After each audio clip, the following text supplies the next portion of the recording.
আল্লাহ রাব্বুল আলামিন পবিত্র কোরআনের মাধ্যমে বলতেছেন, ফি কুলুবিহিম মারাদুন ফাযাদাহুমুল্লাহু মারাদা ওয়া লাহুম আযাবুন আলীমুম বিমা কানু ইয়াকযিবুন।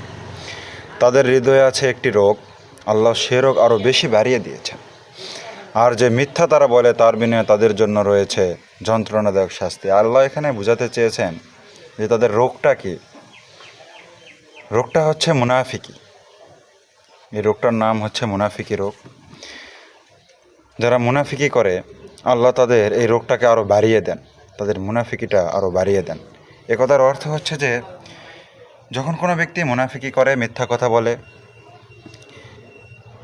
আমানতের খেয়ানত করে, কথায় কথায় মিথ্যা বলে, তখন আল্লাহ রাব্বুল আলামিন তাকে সেই ঘটনাস্থলেই তাকে শাস্তি দেন না, আল্লাহ তাকে ছেড়ে দেন।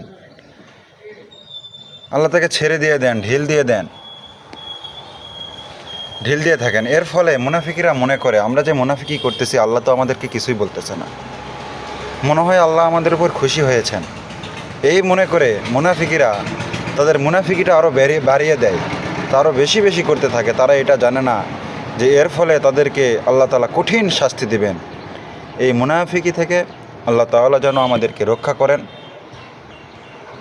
আল্লাহ রাব্বুল আলামিন আমাদের উপর মেহেরবানি করুন, আমিন।